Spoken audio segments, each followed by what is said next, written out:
Nossas saudações a você de casa. Começamos pela TV Câmara de Tupã, mais um programa Ponto de Vista. Estamos recebendo hoje o vereador Capitão Neves e temos como convidado o escritor e palestrante tupaense Renato Alves. Hoje o tema do nosso programa é cidadania. Nós vamos falar sobre o papel do cidadão tupaense na construção da nossa cidade, o que cada um pode ajudar e colaborar para que a gente tenha uma cidade melhor. E hoje nós temos dois exemplos aqui, dois tupaenses que participam da vida pública, da vida política da nossa cidade, colaborando cada um à sua maneira para que a gente tenha uma cidade cada vez melhor. Vou começar falando com o nosso vereador aqui. Mais uma vez, vereador, recebendo um convidado da nossa cidade para falar sobre cidadania.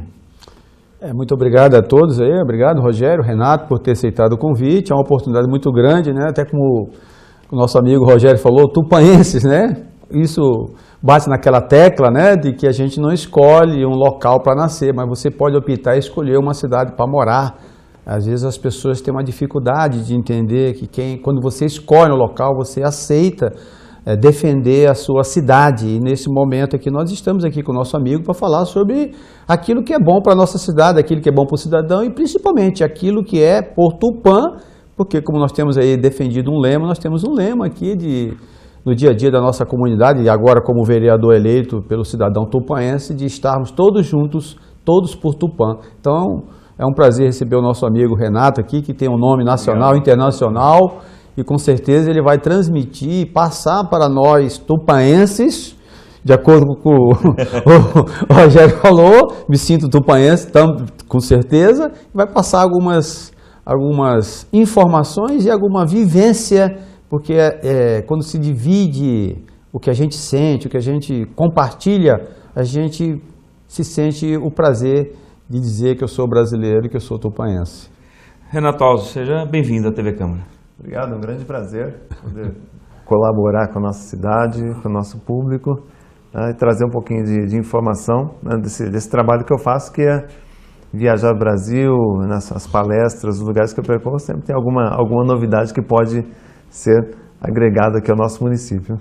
A gente fala muito em cidadania. Qual o seu conceito de cidadania? Porque é uma palavra muito ampla, né? As pessoas muitas vezes têm uma ideia assim, até empírica, né, criada na sociedade do que seja cidadania. O que você entende por cidadania e como é que você aplica no seu dia a dia?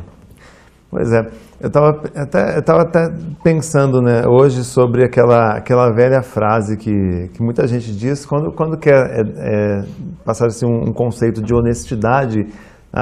Não, eu sou do tempo do fio do bigode, né? Não sei se o capitão é do tempo do... Não, eu sou um pouquinho depois. Um pouquinho depois, né? Mas isso aí Mas se você diz hoje para um jovem, eu sou do tempo do fio... Se eu digo para o capitão ou para você, olha, você entende o que é, o que significa isto, né? É um simbolismo do quê? Que as pessoas não precisavam assinar contrato, a palavra delas valiam. Eu penso hoje, daqui a 20 anos, se eu falar isso para o meu filho hoje, que tem 7, ou para minha sobrinha que tem 13 anos, eu não sou da época do fio do bigode, mas se eu disser isso para meu filho ou para minha sobrinha, elas não sabem o que significa isso, simboliza o quê? Então eu fico pensando, daqui a 20 anos, ou daqui a 30, ou daqui a 40 anos, quando meu filho tiver seus 40 anos de idade, o que ele usaria? Eu sou da época do quê? Né? Então, a cidadania, na minha opinião, é essa questão da valorização da moral, né? Dos bons costumes, da família, da honestidade, do trabalho, né? da simplicidade, da humildade. Esses conceitos são importantes, são fundamentais. E quando você aplica isso nas esferas familiar, na esfera coletiva, por exemplo, a gente pega... muitas vezes as praças da cidade, né? A gente vê que muitas pessoas passam pela praça, muitos se divertem ali, né? Até a Praça da Vila Barca, eu estive um sábado à tarde, eu contei 120 mães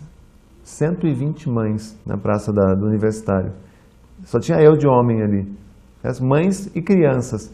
E aí depois das mães vem aí o turno da noite, né? E aí vem a moçada, né? E aí a moçada, eles cuidam de esculhambar toda a praça. Não é a maioria, eu imagino, né?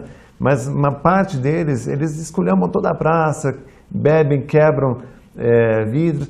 Então, quando a gente pensa em cidadania, será que esses jovens não estão tendo esses valores aí bem arraigados? Poxa, aquilo é patrimônio público, né? De pegar alguma coisa e um lixo, jogar na lata de lixo. Então, cidadania para mim é isso, é a valorização dos valores morais que devem ser mantidos, né? E encontrar formas de você preservar isso e tentar embutir isso na cabeça, ao meu ver, de uma minoria. Então, quando eu falo de uma praça cheia de jovens, não é que todos os jovens são assim, não. Existem aquela meia dúzia que não compraram essa ideia ainda, né? Aproveitando aí a palavra do nosso amigo Renato, né? É claro que não são todos os jovens, mas o problema que a gente verifica nessa prática da cidadania, que essas pessoas que fazem isso são aqueles que dizem que Tupã não tem nada a oferecer. Então, eu acho que destruir um patrimônio público é uma ação contra a cidadania. Então, se você acha que Tupã não tem nada a oferecer, pois então por que você não mantém o que nós temos de bom, né? Eu acho sempre, eu falo assim, ó, eu morei um tempo no Irã, o Jorge falava que o Irã não prestava. Eu morei no Rio de Janeiro durante 20 anos, o jovem disse que o Rio de Janeiro não prestava, não tinha atividade. Morei em Campina Grande 3 anos, o jovem de Campina Grande disse que não prestava. Fui morar em Belém do Pará, 3 anos. Não, no Belém não tem nada a oferecer. Eu moro em São Paulo, diz que não tem nada a oferecer. E aonde tem alguma coisa a oferecer? É uma pergunta que eu faço. Será que não está na hora de nós colocarmos à prática essa cidadania e nós fazermos com que as coisas que nós temos sejam valorizadas, melhoradas, cuidados? Isso aí é cidadania, sabe? É você cuidar das coisas, como o nosso amigo Renato falou, né? Não é uma crítica, não. Isso é coisa porque eu sempre falo que às vezes o jovem fala, mas o capitão tem 58 anos, não entende. Eu já tive 18 anos, eu já tive 15 anos, eu já tive 30 anos. E vocês falam com essa experiência de quem já viajou muito, né? O Brasil e até fora do Brasil. Por isso que vocês conseguem ter essa visão de fora para entender que aqui nós temos problemas, mas nós temos muitas coisas positivas aqui, com certeza. E, na minha opinião, são problemas assim fáceis de solucionar. Né? Eu vou dar um exemplo, que começa na base da educação familiar. Então, você tem que sensibilizar o líder da família. Porque os jovens, eles buscam sempre uma inspiração. O jovem, ele busca referência, tá? Então, ele olha para o pai sempre estressado, de cabeça quente, chega em casa dando esporro em todo mundo, aí olha para a mãe também, às vezes, chega do trabalho, né, desequilibrou-se por alguma razão, eles ficam brigando, então a criança olha, bom, dentro de casa não tem referência, deixa eu ligar a televisão. Aí liga a televisão, né, também ali não tem referência, deixa eu ir para a internet, deixa eu ir para a rua. Então ele está sempre em busca do que é a referência. Né? Então, e sempre naquele que faz o papel de liderança. Então, em primeiro lugar, ele busca referência dentro de casa, na família. Né? Então, por exemplo, o meu filho, um dia desse a gente estava andando na avenida, e ele pegou uma bala, descascou a bala e jogou o papel no chão. No momento que ele jogou o papel no chão, e andou uns 4 metros, eu fiz ele voltar. Falei, filho, por favor, pega o papel. Ali na frente tem uma lixeira. Né? Então, eu fiz, mesmo com a avenida cheia de lixo, era um sábado, né? E o pessoal joga lixo na rua, eu fiz ele voltar e pegar o lixo dele, né? Aí ele foi até a lixeira. E hoje ele faz isso. O que eu acho bonito é que ele não precisa dizer.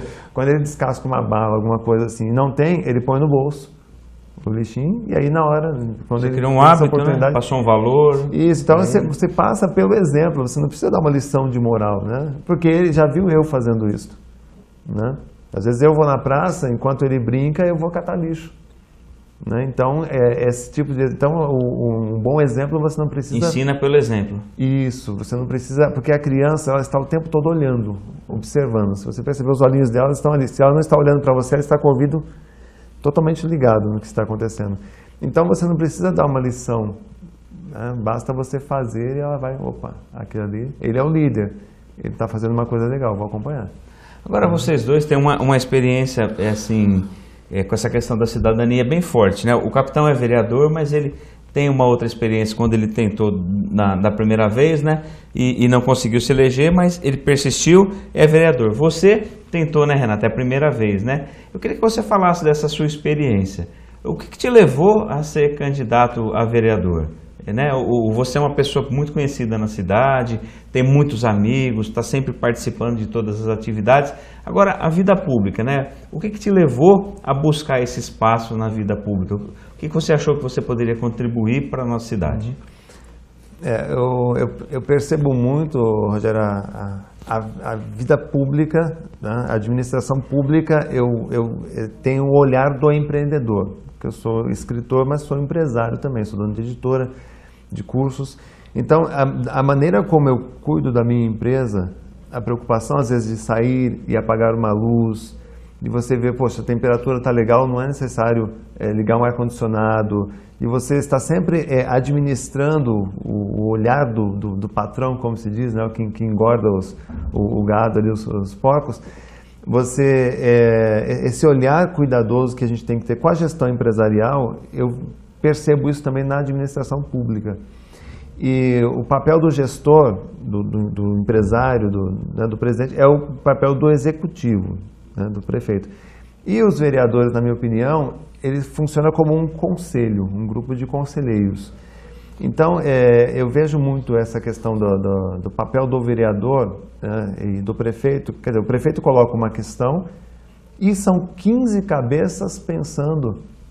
Não são 15 cabeças, uma brigando contra a outra e buscando interesses partidários, não. Se você olhar a administração pública como uma empresa, o gestor coloca um problema, olha, acabou o café da garrafa.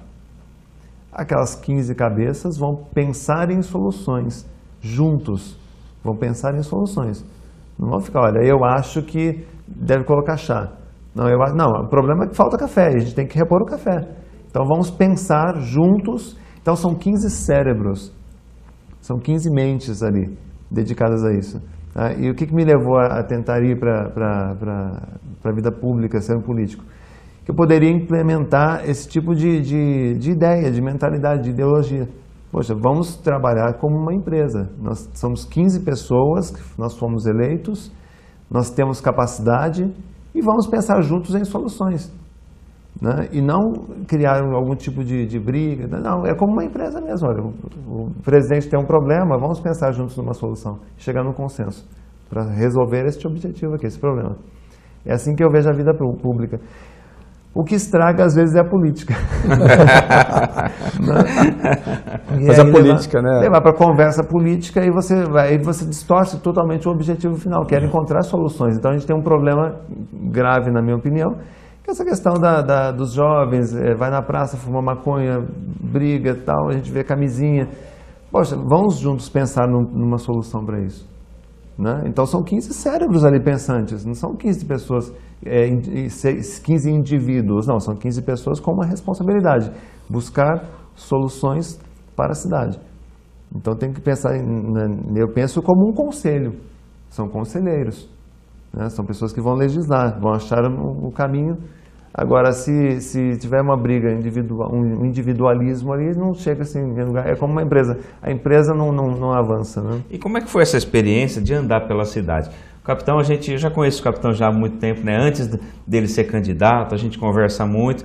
E como é que foi a experiência de andar pela cidade? Você conheceu uma Tupã que muitas vezes você não conhecia, conversou com pessoas que você não conhecia. Você conheceu uma nova cidade, né? Andando pelas ruas e pedindo voto ou apresentando seu projeto?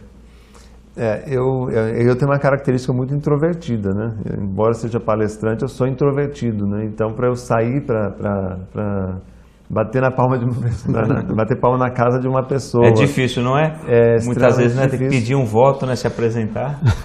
E foi uma experiência legal, porque cada lar que você chega é uma realidade, né? Você tem ali uma pessoa que está ali fazendo comida com crianças, então você vem conversar com a pessoa, está com pressa, uma outra não, uma outra sai uma pessoa idosa, esse idoso quer um pouquinho de atenção, quer conversar, e ele se encosta no muro ali e vai, conversa e fala daquela época de Tupã antiga, aí você vai na casa de uma outra pessoa que está com um problema de saúde dentro da família. Então você vê que cada lar tem uma problemática ali, uma complexidade. E para mim foi uma experiência muito válida, porque você consegue, você não passa a não mais generalizar. As pessoas pensam assim, não, cada pessoa tem. Então você vai numa casa, o problema é saúde. Numa outra casa, no vizinho, o problema é segurança.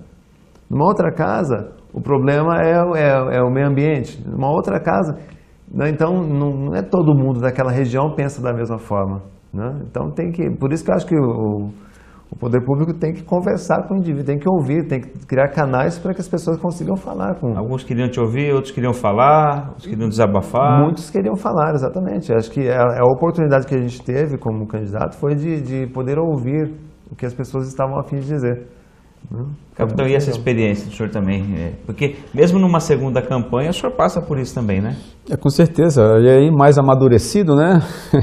E até completando ali, né? Até o Renato, nessa vivência de visita casa a casa, como se fala, ele pôde ver a importância da política, onde você tem que separar a política da politicagem. Ou seja, a política é voltada para entender os interesses, como ele acabou de falar. Politicagem é quando eu defendo o Renato, quando eu defendo o Rogério.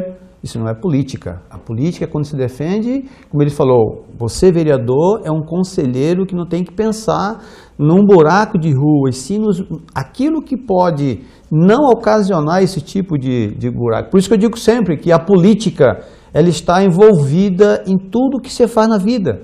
Para você casar, você tem que ter a política da boa vizinhança, de conversar com a sua namorada, ficar noivo, relacionar com os parentes, né? Isso aí chama-se política. Agora, a politicagem é quando você foge do normal. Aquilo que nós estamos tentando fazer como vereador eleito é fazer a política que ela seja voltada aos interesses do bem da comunidade. E a gente, como o Renato também, sempre fiquei pensando, as pessoas falam de política. Eu falei assim, então agora eu vou experimentar esse papel político para ver se eu consigo colocar em prática a política que você, cidadão tupanense, quer. Bom, nós vamos fazer um intervalo, daqui a pouco nós voltamos com esse bate-papo aqui falando sobre cidadania, sobre política, sobre o papel do cidadão da nossa cidade na construção de um espaço melhor para todos nós, um espaço de convívio. Daqui a pouco nós voltamos com o programa Ponto de Vista, hoje com o vereador Capitão Neves e o nosso convidado, o escritor tupanense e palestrante Renato Alves. Até já.